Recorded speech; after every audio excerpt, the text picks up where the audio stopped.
What if the serpent in Genesis wasn't a literal snake? This reevaluation of the story of Adam and Eve could change your understanding of this ancient narrative. The book of Genesis, central to both Judaism and Christianity, contains foundational stories that have shaped religious thought for millennia.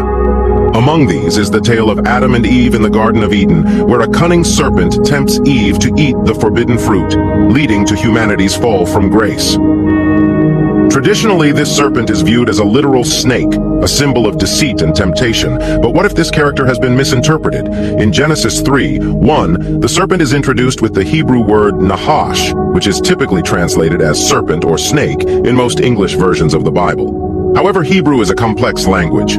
Nahash can also mean a diviner or one who practices enchantment, suggesting a being with supernatural knowledge or powers.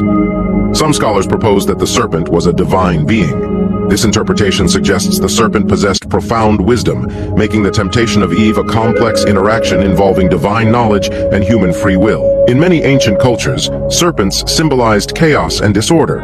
The serpent in Genesis could represent disruptive forces, challenging divine order and testing humanity's obedience. Another view is that the serpent embodies the inner conflict between obedience to God and the pursuit of forbidden knowledge. This interpretation highlights the moral and philosophical dimensions of the story, suggesting the serpent represents human curiosity and the desire for self-determination. The act of eating the forbidden fruit symbolizes the transition from innocence to understanding, from blind obedience to conscious choice. Understanding the serpent as more than a literal snake transforms our interpretation of the Genesis story. If the serpent is a divine rebel or a symbol of chaos, the narrative becomes a richer tale of divine-human interaction, the quest for knowledge, and the struggle between order and chaos. In Genesis 3:4-5, the serpent tells Eve, "You will not surely die.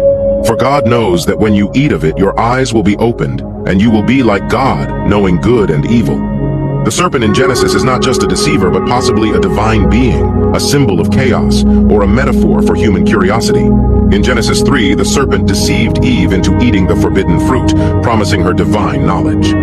Eve shared the fruit with Adam, and this act introduced sin and mortality into humanity. God's judgment declared they would return to dust, marking the beginning of human death. The Bible records Adam's age as 930 years, but does not specify Eve's lifespan or death. Some view Eve's omission as symbolic, reflecting her enduring role as the mother of humanity. Apocryphal texts like the Book of Jubilees suggest Adam died first, with Eve mourning deeply before her own passing. Spiritually, many theologians argue Eve was the first to die by experiencing separation from God due to her disobedience, symbolizing spiritual death. Romans 5:12 emphasizes that sin introduced death to humanity, and Eve's actions marked the initial step toward this separation. Beyond physical mortality, the true biblical concept of death is the loss of communion with God. Yet, as Romans 6:23 reminds us, while sin brings death, God's gift is eternal life through Christ.